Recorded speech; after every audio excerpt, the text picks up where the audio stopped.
En este video vamos a continuar con los ejemplos de aplicación de la propiedad de la monotonía que aprendimos en el video anterior. Más que la monotonía, la del emparedado o la del sándwich, con la que en particular aprendimos el límite del seno de x sobre x cuando x tiende a 0, que es igual a 1. Y vamos a hacer algunos ejemplos donde vamos a aplicar ese resultado. El primer ejemplo lo vemos aquí. Vamos a calcular el límite cuando x tiende a 0 de 1 menos coseno de x sobre x y vamos a ver qué es 0. Primera observación es que uno estaría tentado, ¿por qué no?, de calcular el límite del cociente como el cociente de los límites, y de hecho es lo primero que uno intenta. Entonces veamos qué pasa. Cuando x tiende a 0, admitimos, recuerdan, que el coseno de x tendía a 1, entonces nuestro numerador tiende a 0. Cuando x tiende a 0, el denominador también tiende a 0. Eso es lo que, en particular, al denominador tender a 0 no podemos aplicar las reglas de los límites, porque el límite del denominador debe ser distinto de 1. Pero tiene una característica particular. El numerador también tiende a 0. Ese tipo de límites, que son, uno diría, del estilo 0 sobre 0, se llaman indeterminados. Este es un modelo de límite indeterminado, el 0 sobre 0, y en realidad lo que está pasando es que uno no sabe qué es lo que puede ocurrir con este límite. Podría dar 0, podría dar un número o podría tender a infinito. Entonces tenemos que trabajarlo de alguna manera en particular. Lo que vamos a hacer es trabajar con la estructura 1 menos coseno de x para ver si lo podemos reescribir y aprovechar que el límite del seno de x sobre x tiende a 0. Recordemos la relación pitagórica que nos dice seno cuadrado más coseno cuadrado es igual a 1. Y entonces, si pudiéramos describir el coseno en términos del seno, eso sería una buena idea. Aprovechando esta estructura, si, por ejemplo, en lugar de decir 1 menos coseno, hubiera dicho 1 menos coseno al cuadrado, despejando, hubiera quedado el seno cuadrado. Para construir, porque no lo tenemos, lo que vamos a hacer es un truco particular: multiplicar y dividir por la expresión que necesitamos.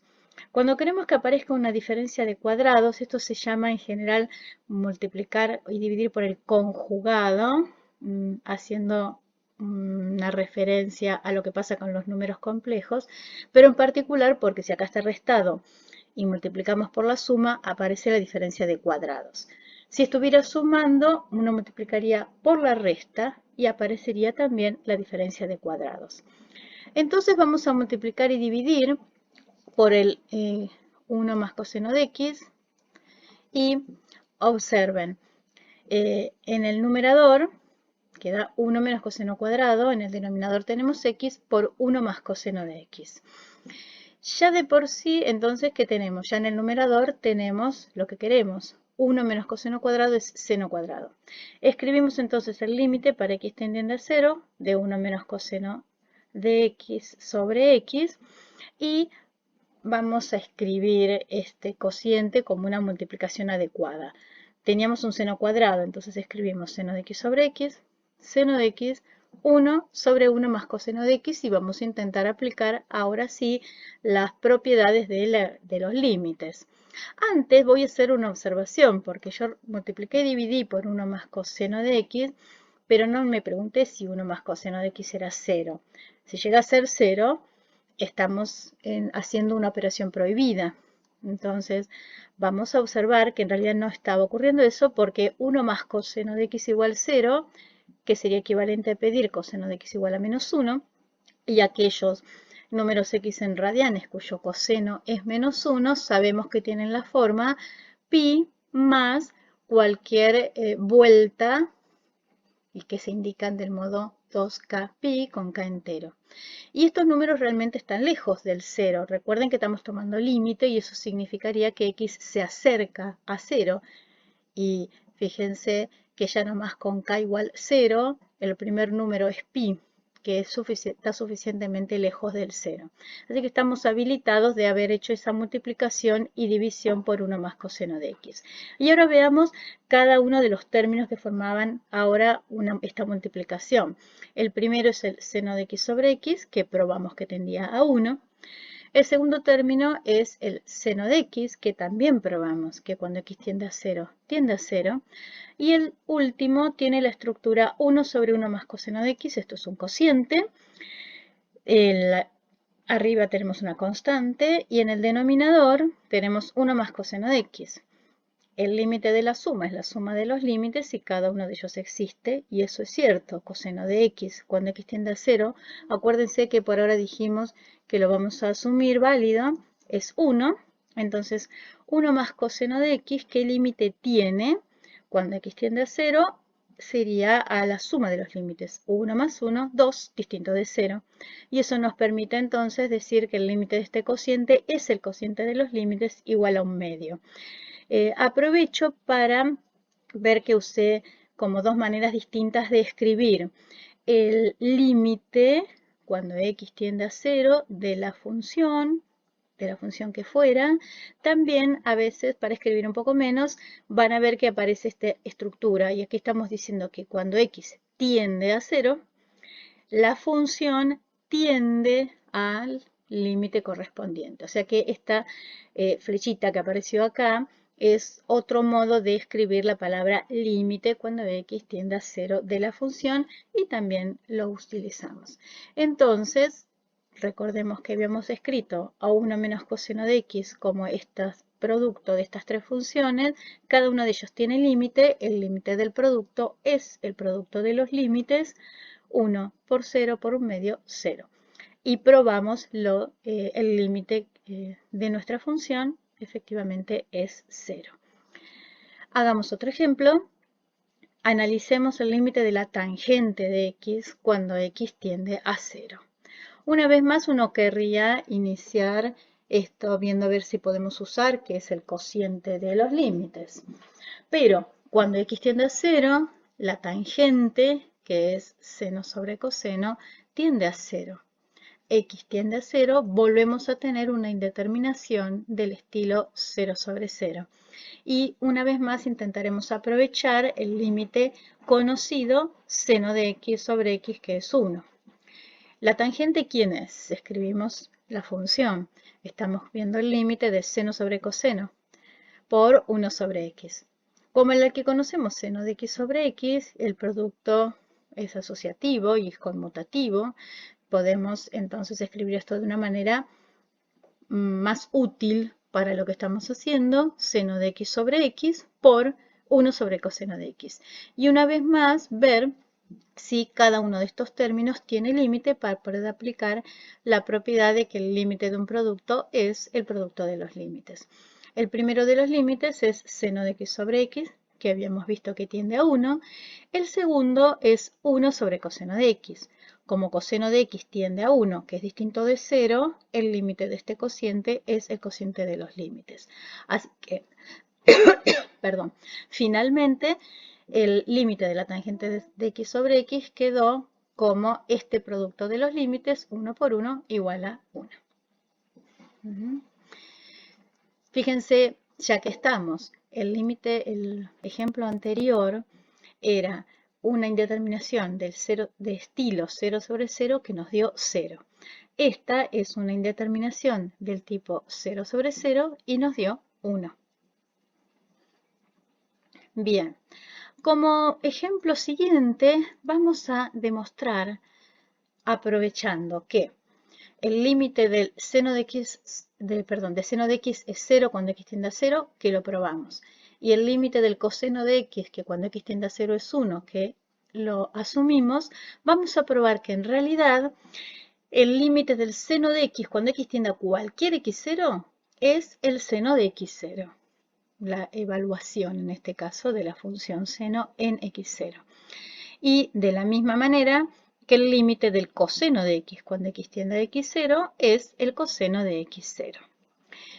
Vamos a demostrar estos dos límites que son muy útiles, porque entonces ahora cualquier límite que tengamos que involucre la función seno y coseno, ya sabemos que tienden al seno o al coseno del valor al cual estaba tendiendo la x.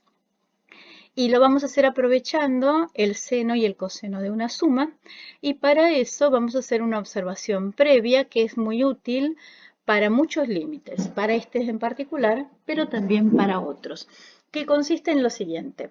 Estamos en el caso en que x tiende a x0. Sabemos que x puede tender a x0 por la derecha, o sea, por números más grandes, o por la izquierda, que sería por números más chicos. Y otro modo de pensarlo es decir, bueno, si estos x están cerca de x0, porque tienden a x0, los podríamos escribir como x0 más un pequeño incremento, que acá lo llamé h, que si es positivo voy a la derecha y si es negativo voy a la izquierda. Entonces, si escribimos x como x0 más h pequeño para estar cerca del x0, en particular x menos x0, paso restando simplemente, es h. Y entonces podemos hacer esta observación. Si x tiende a x0, entonces este incremento h necesariamente tiene que tender a 0, porque x tiende a x0, x menos x0 tiende a x0 menos x0, que sería 0, que es el h. h tiende a 0. Y de la misma manera, si hubiera tenido el límite en descripción de h, si h tiende a 0, si este incremento es el que tiende a 0, entonces x menos x0 tiende a 0, o sea, x tiende a x0. ¿Por qué tanto movimiento de variables? Porque entonces podemos decir que el límite de f de x, cualquiera sea f, para x tendiendo a x0, es lo mismo o es equivalente escribirlo como el límite de f en x0 más h, que es la estructura para x, pero cuando h, incremento, tiende a 0. Y esto es bastante útil porque a veces conviene dejar a x que se acerque a x0 y otras veces es más útil pensar que x queda escrito como x0 más un incremento y hacer ese incremento a 0.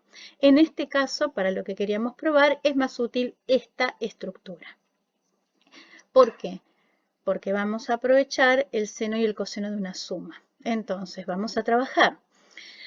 En lugar de escribir el límite para el punto A, seno de x, cuando x tiende a x0, lo vamos a escribir como el límite de x0 más h, cuando h tiende a 0. El seno de una suma es el seno del primero por el coseno del segundo más el coseno del primero por el seno del segundo. Y entonces nos quedó esta expresión que tenemos que mirar cuando h tiende a 0 como una suma de funciones. Si cada una de estas funciones tiene límite, entonces el límite de esta suma es la suma de los límites. Vamos a mirar entonces. El seno de x0, vamos a marcarlo para verlo, es constante porque x0 es un número fijo. Cualquiera que estamos mirando, pero es fijo. Esto es una constante. Lo mismo ocurre con el coseno de x0. Es una constante. Entonces estamos con dos sumandos, cada uno de ellos es una constante por una función. ¿Qué pasa con esta función? Coseno de h. Voy a usar la estructura de la flechita de tiende a. Cuando h tiende a 0, estamos suponiendo como válido que el coseno de h tiende a 1. De la misma manera, con su propio límite, ¿no? Cuando h tiende a 0, el seno de h sabemos que tiende a 0. Lo probamos este. Eso es un 0, medio torcido.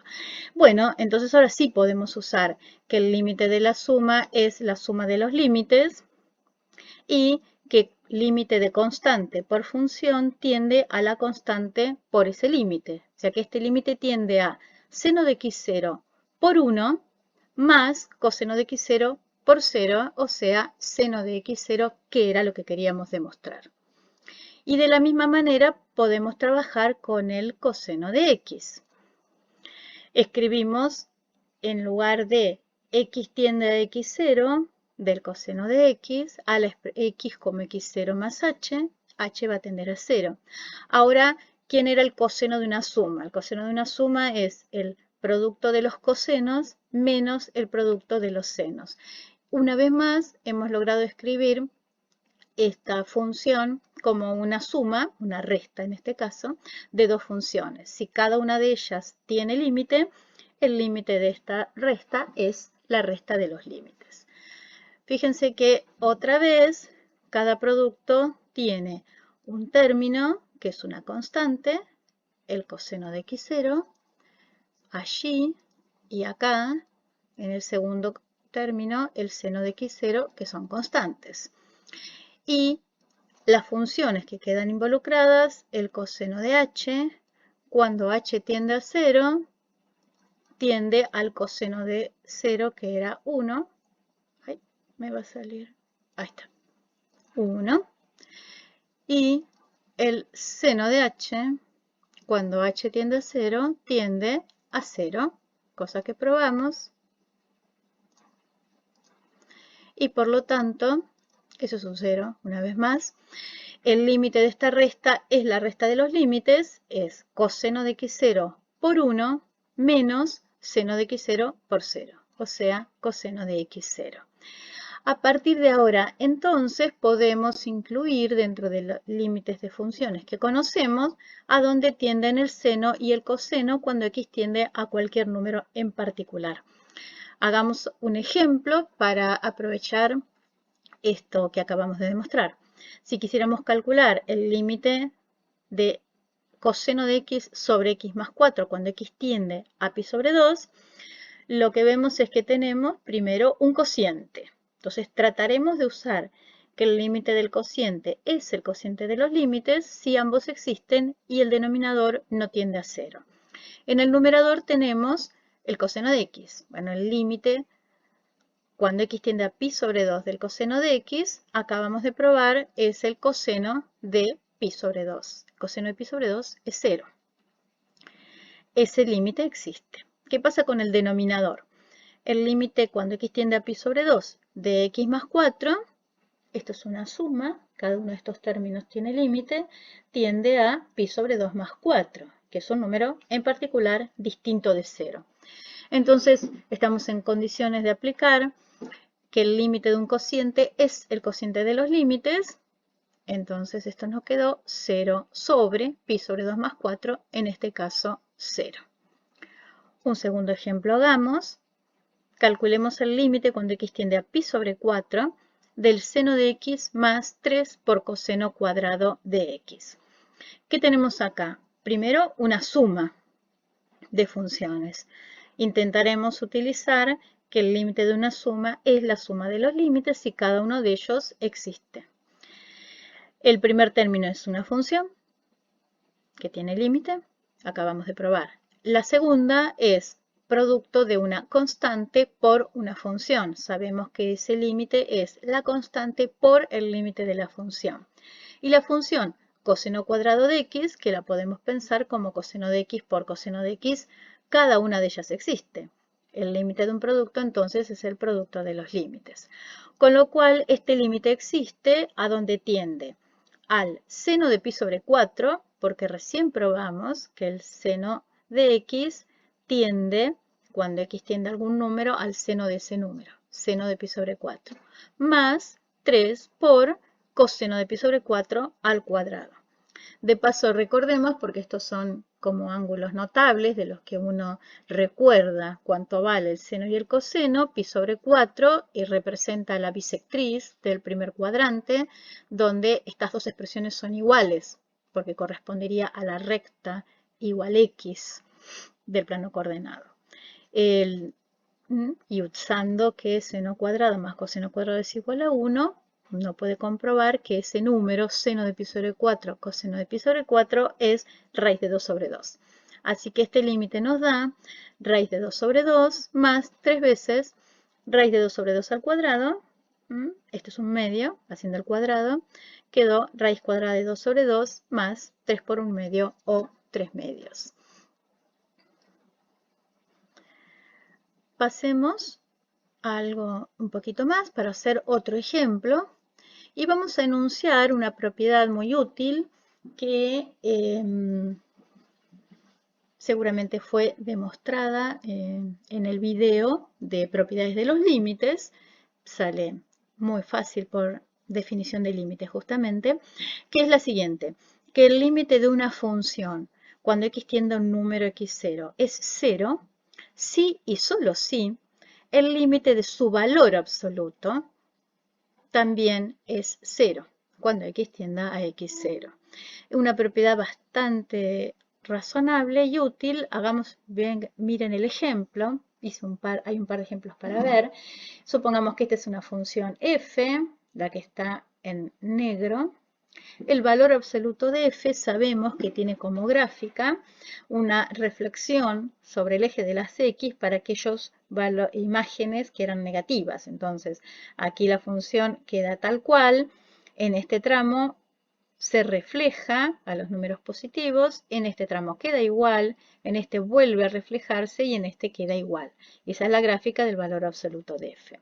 Si pensamos, por ejemplo, en este x0, donde el límite de f se ve gráficamente que es 0 y el del valor absoluto también. Acá tenemos un segundo ejemplo. Si la función, por ejemplo, fuera toda negativa, con límite cuando x tiende a x0 igual a 0. Recuerden que en x0 la función podría o no estar definida. Acá está sin definir, está en un redondelito. El valor absoluto de f refleja aquí la gráfica y también cuando x tiende a x0 el límite es 0. Esta propiedad es importante o es útil, mejor dicho, en este sentido. Cuando uno quiere probar que una función tiende a 0, es exactamente lo mismo probarla en valor absoluto. Y a veces eso es bueno, sobre todo si tenemos en cuenta que tal vez tengamos que utilizar el teorema del sándwich y en ese sentido el valor absoluto es bastante útil. Ahora vamos a hacer un ejemplo donde queda bien clara esa situación. Pero hagamos, ya que estamos analizando esta propiedad, una pregunta. ¿Qué pasa si el límite no es 0? ¿Qué es lo que vale? Bueno, lo que vale es que si el límite de la función es un cierto valor L, entonces el límite del valor absoluto de la función cuando x tiende a x0 es el valor absoluto de L. Pero no es un sí y solo sí. Solamente es una implicación. Si conozco el límite de una función, conozco el límite del valor absoluto. Pero que el límite del valor absoluto nos dé un cierto número no significa que la función tendía a L, porque este L acá, cuando miro valor absoluto de L, no sé si esto es positivo o negativo, el L en sí. Acá hay un ejemplo, como un par de ejemplos, para ver qué es lo que pasa. Supónganse que la función f es esta, que cuando x tiende a x0 tiene límite menos 1. La gráfica del valor absoluto de x reflejada en el eje de las x, sobre el eje de las x, es esta, aquí en rojo, y el límite del valor absoluto es 1. 1 es el valor absoluto de menos 1. Así que, en particular, esto vemos en este ejemplo, que es verdad. La función tendió a menos 1, el valor absoluto tendió a su valor absoluto, que es 1. Pero veamos que no tiene por qué funcionar al revés. Supónganse la función f de x que vale 1 para los positivos y menos 1 para los negativos. En el 0, en este caso, no está definida la gráfica. Fíjense que son dos tramos de rectas horizontales porque la función es constante. Para los negativos, menos 1, para los positivos, 1. También se llama función signo porque es como que cualquiera sea el número, se queda con el signo de la función. Entonces, si el número era positivo, le asigna un 1, y si el número era negativo, le asigna un menos 1. El valor absoluto de la función f de x es la función constantemente igual a 1 para todo x que no sea 0, porque en el 0 no estaba definida en este caso la función. Y por lo tanto, si el valor absoluto de f es una función constante, el límite cuando x tiende a 0 me da ese 1, función constante. Me acerco al 1 por la función que en la gráfica sería constantemente igual a 1. Sin embargo, el límite de la función no existe, porque cuando x tiende a 0 por la izquierda, por valores negativos, la función valía menos 1 y por lo tanto el límite es menos 1. Y si nos acercamos por derecha, donde la función valía siempre 1, el límite vale 1. Si los límites laterales son distintos, el límite no existe. Por eso esto es solo una implicación. Pero la verdadera utilidad era la primera propiedad. Recuerdo que una función tiende a 0 si y solo si el valor absoluto también tiende a 0. Veamos un ejemplo para aprovechar esta situación. Vamos a probar que el límite de cuando x tiende a 0 de x por el seno de 1 sobre x es 0. Acá hay un producto y uno querría aprovechar, si se puede, que el límite del producto es el producto de los límites. X tiende a 0. Pero el límite del seno de 1 sobre x, esta es una función complicada, no existe. No existe. No porque los límites laterales existan y sean distintos. En realidad no existe porque no se acerca a ningún valor, sino que se acerca porque va tomando, vamos a decir así, todos los valores que puede tomar el seno, entre menos 1 y 1, por más cerca que estemos del 0. Eso es lo que se llama un límite oscilante. Es una función complicada. Y un modo de ver que este límite no existe sería ver que uno puede tener puntos tan cerca de 0 como quiera, donde, por ejemplo, la función vale 1, y puntos tan cerca como uno quiera del 0, donde la función valga menos 1. Entonces, no podríamos decir que toda la función está cerca del 1, porque hay un montón de puntos donde vale menos 1, y al revés, y así podríamos probar con todos los valores que hay entre menos 1 y 1. Aquí como ejemplo, veamos que si tomáramos x de la forma 1 sobre pi sobre 2 más 2k pi, donde k es cualquier entero, entonces 1 sobre x, paso dividiendo y multiplicando, tiene la forma pi sobre 2 más 2k pi, y el seno de pi sobre 2 más 2k pi vale siempre 1. Y estos números, cuando k como k toma cualquier número entero, es tan grande, es un número entero tan grande como uno quiera, entonces estoy dividiendo 1 sobre un número que es muy grande. Estos números son pequeños, se acercan a 0. Estarían en cualquier entorno de distancia delta, cualquiera fuera el delta a elegir. Y de la misma manera podríamos construir, por ejemplo, x de la forma 1 sobre 3 medios de pi más 2k pi, con k entero también, de modo que 1 sobre x tiene la forma 3 medios de pi más 2k pi, y el seno de 3 medios de pi más 2k pi siempre es menos 1. Y una vez más, estos números son muy chicos, están muy cerca de 0, tanto como uno quiera, con tal que k sea muy, muy grande. Entonces, en cualquier entorno de radio delta que uno estuviera pensando para nuestra definición de límite, siempre hay infinitos de estos números, donde la función vale 1 o la función vale menos 1. Y entonces no hay ningún número real que uno pudiera tomar distancia, el epsilon vertical, tan chica como uno quiera, cerca del 1 o cerca del menos 1 al mismo tiempo. Y en realidad lo que le pasa a esta función es que así como construimos estos ejemplos de números muy cercanos a 0, donde la función vale 1 y menos 1, podríamos haberla construido con cualquier valor entre menos 1 y 1. Así que es una función bastante, bastante complicada. En particular, el límite no existe. Y entonces, ¿qué hacemos con este límite? Este no existe y este tiende a 0. La particularidad que tiene esta función, a pesar de que no exista, es el hecho de estar acotada, porque sabemos que el seno de cualquier valor está siempre entre -1 y 1. O sea, el valor absoluto del seno de 1 sobre x es menor o igual que 1. Podemos entonces trabajar con esta función. En valor absoluto sabemos que es mayor o igual que 0, cualquier número en valor absoluto es mayor o igual que 0. El valor absoluto de un producto es el producto de los valores absolutos.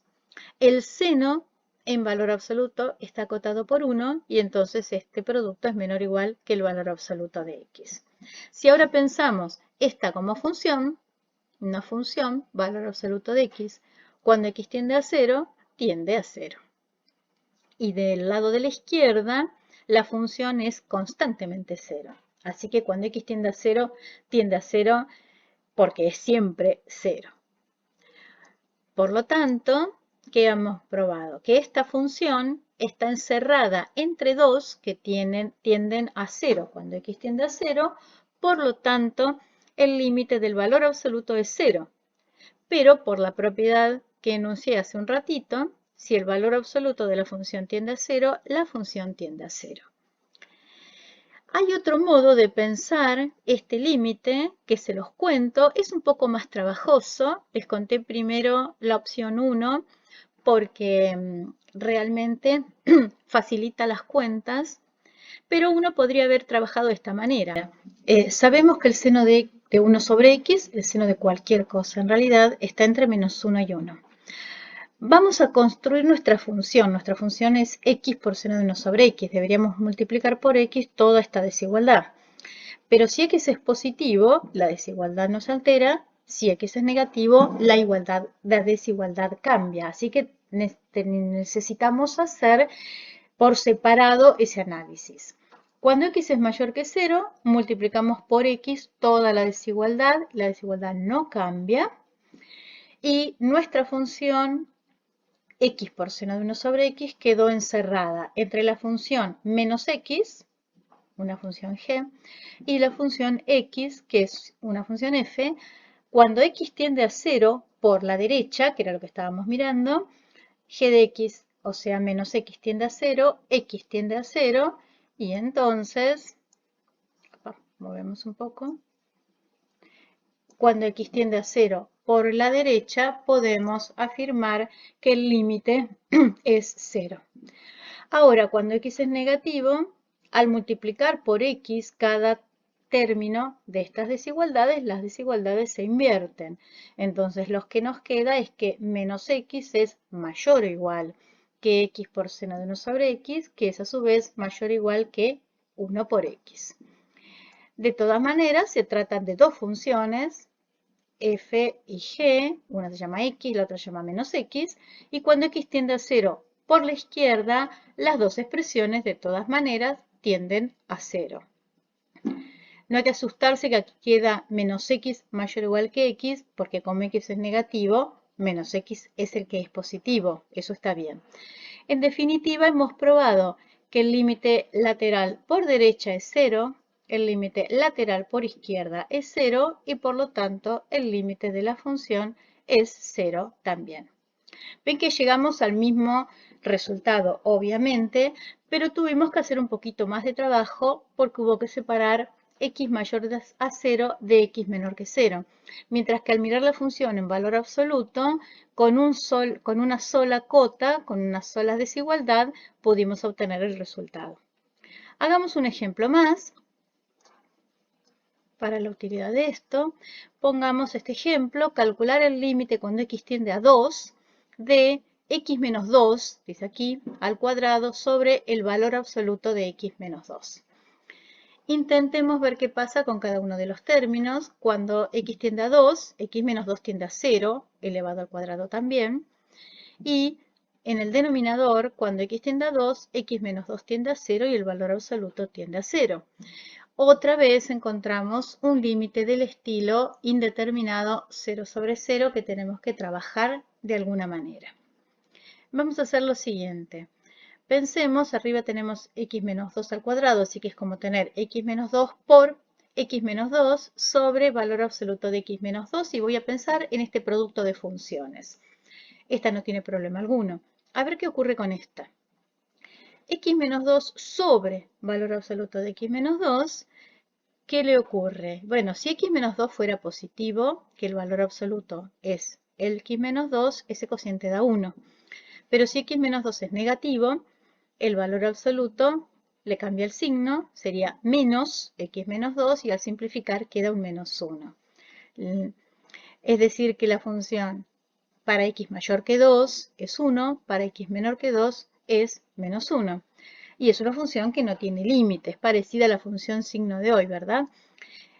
Cuando x tiende a 2 por la derecha, x menos 2 sobre el valor absoluto de x menos 2, que vale siempre 1, su límite es 1, y si nos acercamos por la izquierda, por números menores a 2, entonces esta función era menos 1, su límite es menos 1, los laterales son distintos, entonces no podemos usar que el límite del producto es el producto de los límites, pero sí podemos pensar las cosas en valor absoluto, porque la función x menos 2 sobre valor absoluto de x menos 2 está acotada. En valor absoluto, en realidad es exactamente 1 en valor absoluto.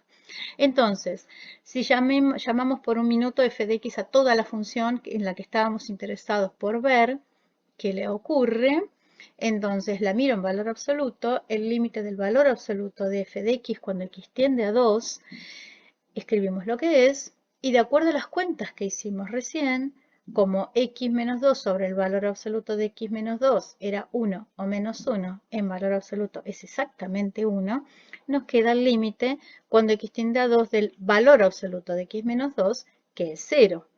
Y entonces, por la propiedad que enunciamos hace un rato, el límite de f de x cuando x tiende a 2 también es 0. Así que mirar las funciones en valor absoluto es de utilidad. Más generalmente, en el fondo, lo que estamos pensando es en una propiedad que nos dice que si existe el límite de una función cuando x tiende a x0 y es exactamente 0, y tenemos otra función que está acotada, o sea que en valor absoluto es menor o igual que m es un número real positivo, para x cercanos a x0, que es donde me interesa, porque voy a tomar límite, entonces el límite del producto es igual a 0. En lenguaje coloquial uno dice producto de acotada por función que tiende a 0, tiende a 0. Esta propiedad ya la demostraron utilizando la definición epsilon delta. Vamos a dar una demostración alternativa para ver cómo podríamos aprovechar la ley de la compresión para hacer esta demostración.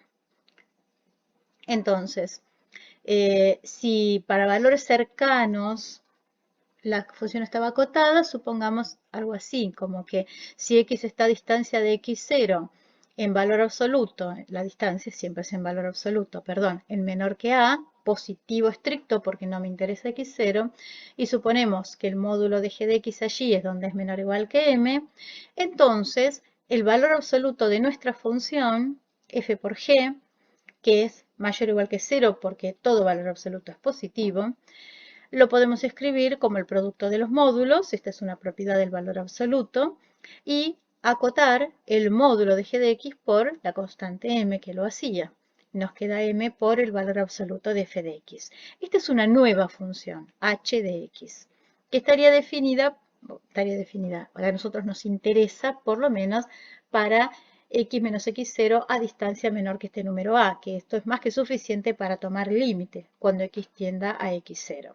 Entonces, ¿qué tenemos? Que nuestra función está encerrada por la función constantemente 0, que tiende a 0 claramente, y por la función h de x, que es m por valor absoluto de x. ¿Qué podemos decir de esa función? Y sabíamos por hipótesis que f tenía límite 0 cuando x tiende a x0.